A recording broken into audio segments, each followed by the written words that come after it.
Today is December 12th, 2024, and welcome to episode 125 of Rural Reliance with the Canny Couple. I'm Julia. And I'm Aaron. We are a small homestead family in rural Virginia that work every single day to merge homesteading and frugality.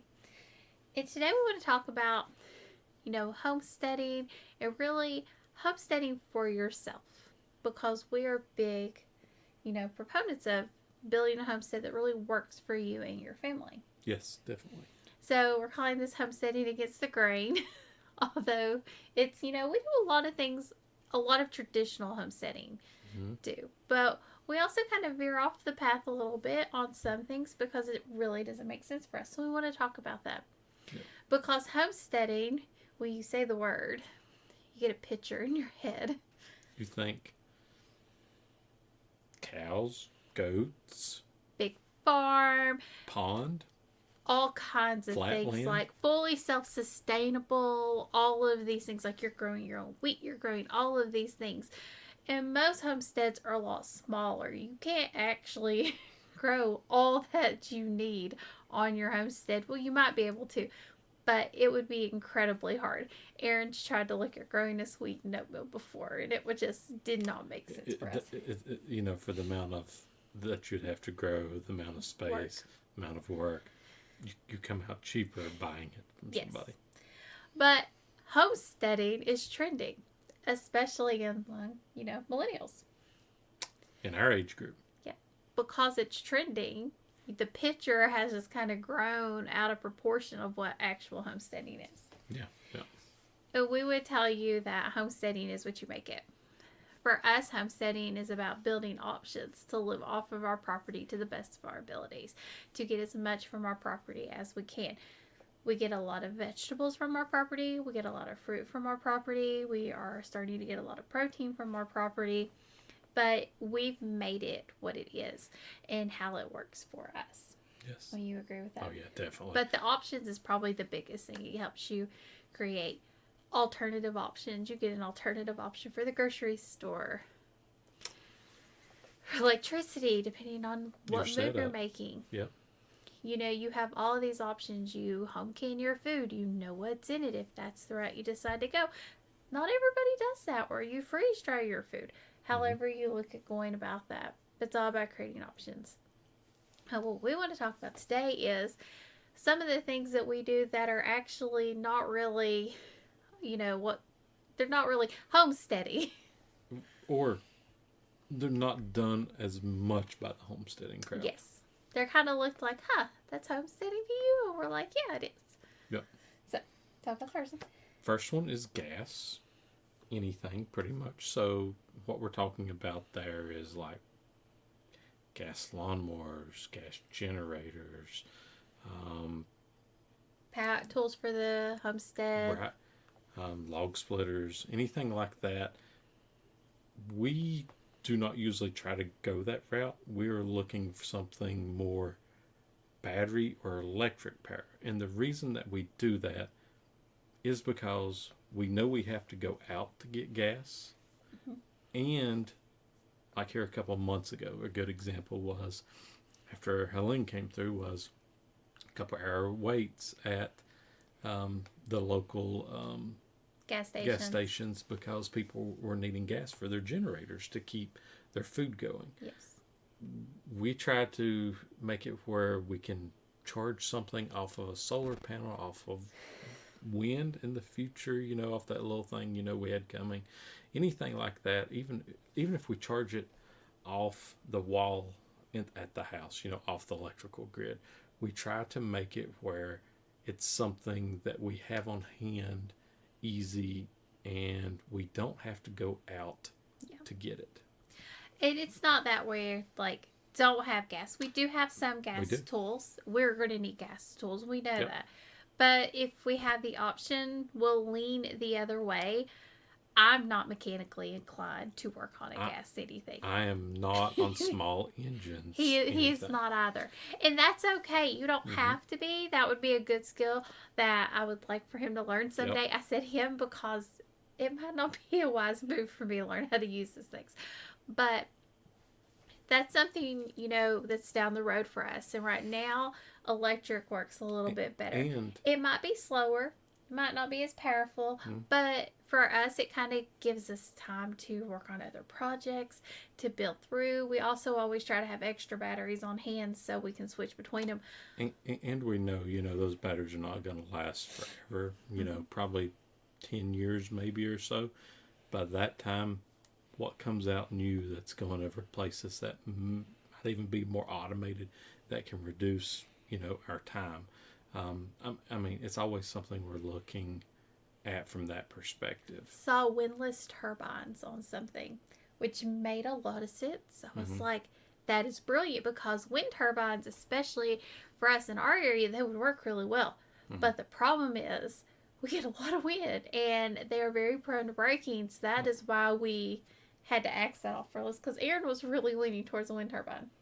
To begin with, like a not like the ones you think about when you No, see, but like the a huge ones. homestead, Just a like small one. homestead one, Mm. but the insurance and everything, it didn't make sense. And the maintenance. Um, I don't know what you're talking about insurance wise there, but You said the insurance, if it breaks, you have to have the insurance to cover it. I don't know. It's been I a don't long know what time she's since talking we. about there, but whatever. So, I mean, what we looked at there was like the, I think it's Missouri something that makes those, and they come out and they build them, specifically like for residential on your homestead and everything like that. A lot of people have tried those. I've heard good things, bad things. Like anything. I mean, it's just the work to put it all in is something else. So nothing like that, until new technology comes out. But like Absolutely. I said, we try to stay away just from the gas, just because it's something we have to go out and get, and we're not good at working on it. So And it also like tends to be heavier. Well, like I'm thinking some like of them, the weed eaters are heavier than my little weed eater. My little weed eater like weighs nothing. it depends which What ones tool you you're get. using, Mm-hmm. what you're using, and we look at weight as a big factor in anything that we're doing. Mm-hmm. Livestock and animals. So this is another really big one. We're not the one that's going to take every free animal that we see on Nope. Craigslist. Aaron doesn't have to worry about me calling and say, "Hey, babe, I need you to build me a shed for a donkey tonight." No, that's not us. That is not us. Or even extra chickens or anything like that. We're not going to do that. That is not an urge for us. It has to, like we said before, it has to have some sort of purpose, and it has to provide something back on the homestead. Yes. Like a donkey We really wouldn't do anything for wouldn't us. do anything for Miniature us. horse, sorry.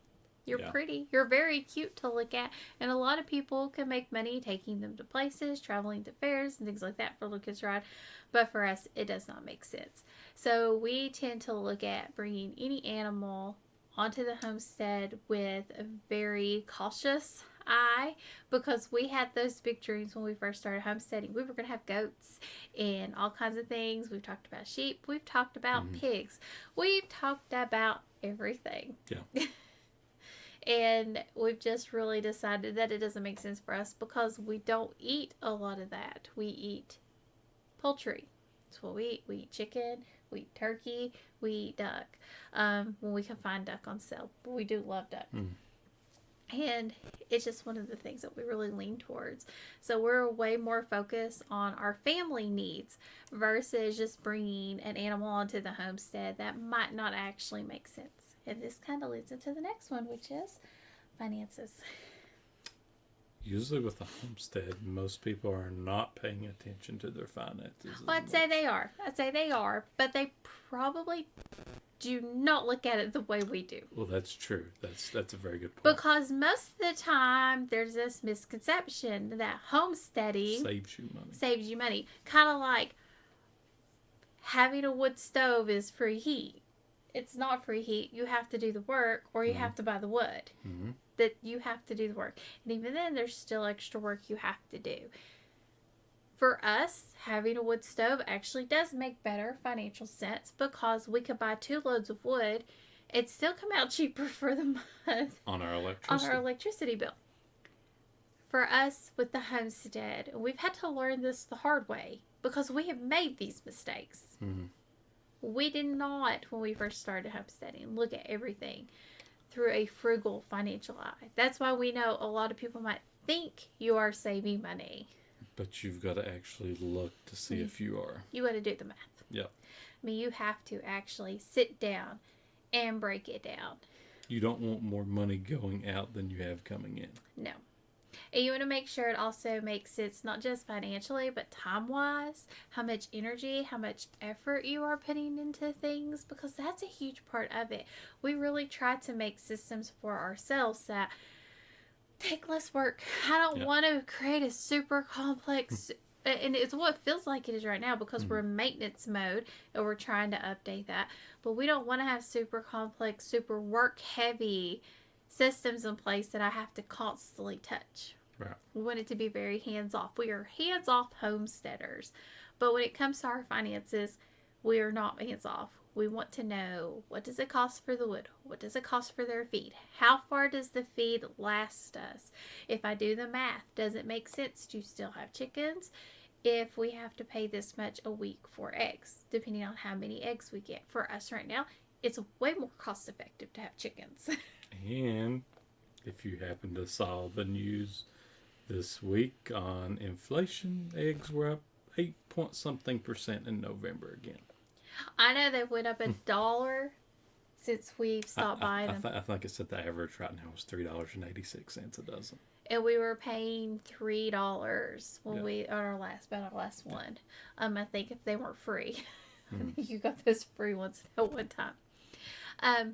But it does make financial sense for us because it costs us about $4 a week. And right now we're still getting anywhere from 3 to 5 eggs a day. Yep. And we're leaning more towards the 5 eggs a day versus the 3. So we're still sitting pretty with the chickens. Yeah. It makes better financial sense for us to have chickens because we eat a lot of eggs. We use a lot of eggs. And it's just better for us as a family. But for us having a cow, even though we drink a lot of milk, It just doesn't make financial sense. the cost of the animal to take care of it, just the feed costs alone in our area for hay and things like that would not make sense. Right, because Plus the time and the effort. Because from financial sense, we don't have enough pasture land, to support that. We do not. We do not.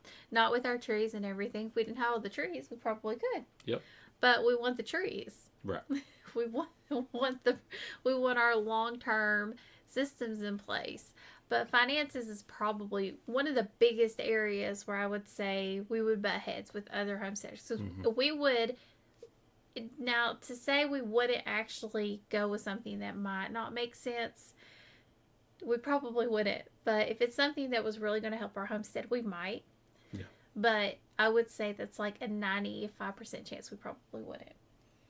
I mean, it really does have to make financial sense for us. It really has to. Well, in the long run. It might not just even be financial. It might be time perspective as well. All these things come into play. And we have really learned to look at all of them because we've learned the hard way. If you don't, I don't have time or energy. And yes, there's a certain joy you find in doing it all, but we're getting older. And Feeling it too. there's other things we need to do. There's other things I need to spend my time on. And there's just so much of me to spread around, and I have to look at it with that sense. I can't just put all my effort and energy in here. I also have a husband I want to spend time with and a little one that needs to spend time with me. And you only get so much done when they're on your coattails. I'm on your coattails? Sometimes. Perennial systems. This is where our big focus has been, and you don't usually see this in homestead, especially new ones. Right, because what we are looking at is the ability to plant something for multiple years and not just have it produce 1 year or one time. Even two. Yeah, we're trying to produce multiple years worth for one cost. Mm-hmm. So it sort of goes, perennial sort of goes into the finance section as well, because we're looking at it from, okay, if I pay $30 for this tree and I get 30 years out of it, $1 a year or something, that you're paying Well, for look your at fruit. your apple trees your dad put out. Right. I mean, those things, they've been here for 40 years or so now. And I mean, he probably gave back then probably 15, $20 even Maybe, then. maybe. Right. So, I mean, look how many years they have produced and how He got his much money's animals. worth. Got your money's worth, He right? got his money's worth, and we're starting to see production on ours. Our berries produce very well, and as we are updating our homestead, especially our front yard and our fence row, which is our next really big project, is along our fence. We're looking at what perennials do we put here. So we're looking at blueberries, because blueberries would grow really well. They like that sun, they like that full sun, and we have a lot of luck with blueberries in random spots on the homestead. We do. But the thing is if I know you don't like them, we don't know about the little one. She goes back and forth.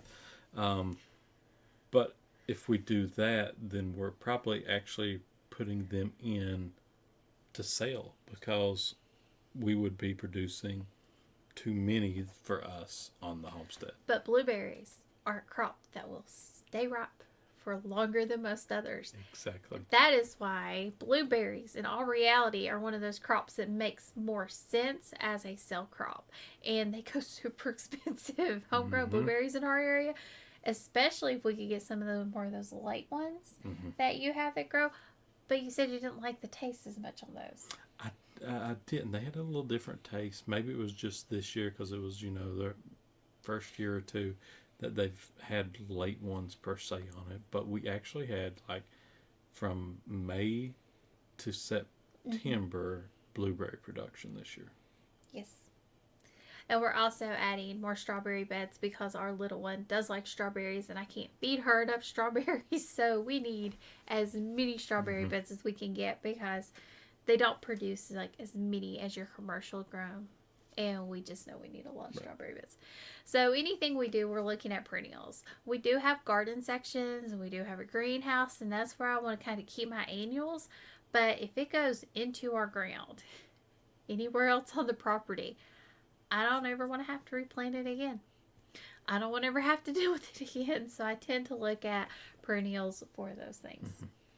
Even the herbs that I want to grow, I want those to be perennials. I don't want those to be annuals, just for the fact that I don't want to have to keep going back and replanting and redoing. I want to be able to plant it once and harvest year after year.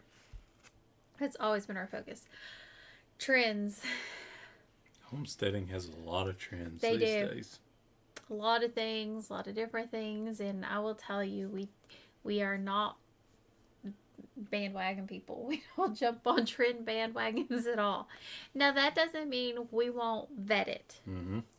We will look at it, but I can tell you a lot of these trends, I look at it and I'm like, yeah, this isn't for us. Like, I can tell you it's already going to cost us too much.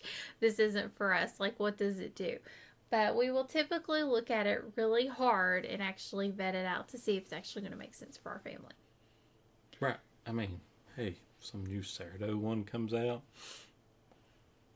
I'm up for that. I saw a chocolate sourdough. For chocolate bread, they do make chocolate sourdough bread with chocolate chips in it. It's like a sweet bread. That don't sound good to me. You like my cinnamon bread? I did, but sourdough and chocolate together? You'd have to just make it. I'll try it. You like my sourdough discard pancakes? You said they do. were your favorite. Those are my favorite pancakes. Even from the freezer. Yeah, they're better than any pancake. So we're careful about trends. We really are, especially right now because homesteading is trendy. Homesteading is trendy. It's the most popular thing I saw for millennials right now is homesteading. And I understand, because millennials and I would say Gen Z are feeling like this financial, like, what are we going to do? Like, we can't get a house. They're so expensive. We're in debt. And millennials are probably feeling the debt really hard from student loans right now. They're trying to figure out, We see all of the stuff they're feeding us. So like, I want to get back to my food, and you could be like, I want to do it all. I want to do it all. And you see a lot of this. I have too much on my plate. I'm overwhelmed. But let's add one more thing. Mm-hmm. Like it's normal. And I get that. I do that too. But sometimes we need to step back and be like, does this really make sense? And ease our way, even in homesteading itself as a trend, and ease our way into homesteading. Learn how to do sourdough. Learn how to can. Like that. That's a major one. It's a major one. Even if you don't grow your own food. You can get deals and put it up for storage. I've said this before. If I could go to an Amish auction and buy our produce at rock bottom prices, I would never have a garden. Right. It would not be worth it to have a garden at the financial cost. If I could go spend $200 and get a whole back end full of food that we eat, I would never garden again. Maybe zucchini and squash. That's probably it. Maybe another 10 years in this area. We have a large population starting to come into this area. Fingers crossed. Yes. That would take so much time off of my hands. Right. And you're like, but Julia, homesteading is gardening. Listen, I could put my time and effort in something else. To picking all the fruit from all picking the perennials. All the fruit, picking all the berries, canning it all. That's not just you have to pick it and grow it. You got to process it. You got to put it away. You got all of this extra work you have to do. Even if you just learned how to preserve it and you're not growing it yourself, you're making an extra step. You're moving in the right direction, and that's okay. And we see that as okay, and it is a right move forward. Yeah, definitely. So it's all about really focusing, and this is probably the biggest focus of this podcast today. What is right for you and your family? It's different for everybody. It is. Nobody's like we're weird. We're weird. We are the weird homesteaders. They look at us like we're crazy when they're like, oh, but this meat's so good. And I'm just like, it doesn't make sense for us to have that. It just doesn't. We eat more poultry than anything. And I don't think they believe us. No. And for us, it just doesn't make sense. But it's okay. You kind of have to deal with that. You have to look at it like, okay, well, what works best for us? And how do we make this really work for us? Because we're not going to have a lot of animals on the homestead. We're not going to have a lot of dogs. We're not going to have a lot of cats. We're not going to have a lot of, chickens. The chickens that we have will be meat birds or laying. And I don't have a flock of 40 birds to lay. I told Aaron at first, like, we are not doing this. I'm not having 40 chickens. Yeah, I mean, on this property. We would be producing too many eggs, and there's too many people in our area that has just enough for themselves or that sells eggs. Hey, one of the local places I went down to has a garage down there from a vehicle. His son puts their eggs there to sell, $3.50 a dozen. I mean, there's too many places around here that do this type of thing. There's no money, or you couldn't cover your cost in the chickens. And for us, it just doesn't make sense. If I have to give away eggs, I have too many chickens. Yep. That's what's my thought process. If I'm giving away eggs, I have too many chickens. Because even if I have 50 eggs a week, sometimes I can't. Mm-hmm. We're close. Like, depending on how my girls are laying. Even if I have 50 eggs a week, I can use them. We can make deviled eggs. We can make hard-boiled eggs. I can do a couple of quiches, pop one in the freezer. Although I will tell you, quiche in my house does not last long enough to go into the freezer if it's done right. It's not him by himself. I like quiche too. It's really good. But it doesn't last long, and we eat them, and the little one eats them, so it doesn't make sense for us. We're kind of like right at our sweet spot with the chickens for the layers. 6 is like my number because we're a small family. Yep. And even if I got enough to set aside some to freeze dry or something like that, it would be seasoned. It would not be like all the time. I would not just have chickens just to freeze dry eggs for now till the end of eternity. Right. Just won't make sense. It doesn't make sense for us as family. Well, what are your final thoughts? You gotta focus on your family. Always focus on your family. It does not matter all the other noise, all the other stuff people tell you. You gotta do what's right for you. I like my little electric weed eater. You can't take it away from me, but I know that they're replaced it with something else. I love my little weed eater That's because because it don't last long. it's so light and it works so well for my size. It doesn't work well for his size, but it works well for me. Hurts my back because I have to bend over so far. Well, I'm not the only one that uses this weed I eater. know. We saw Wanda on Deep South Yep. use the exact same weed eater as I did Mhm. because it's easy to use. It is. It's so easy to use and it does its job. And I really focus on doing the tools that work best for me and work well for me. And if I'm looking at other people, it's to inspire me, and that's what we hope to do for you, to inspire you to find things that work better for you and your family, to make you more efficient financially, with your time, with your effort and your energy. You? Do what you want, but always remember your finances. Don't get in over your head. Take the slow build.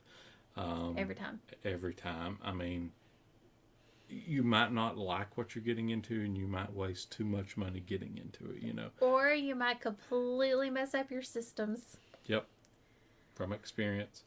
But, just take your time, sort of research, figure out what you want, and yeah. Look at finances. Be crucial with your finances. It's critical. You have to be critical. It's very important. That's very good. Very wise. Well, if you got any comments, questions, you can either send them to thecannycouple@yahoo.com or go over and check out our link tree with all of our other content. And as always, thank you for joining us on Rural Reliance with the Canny Couple, where we work hard to live simple and enjoy life. Have a wonderful day.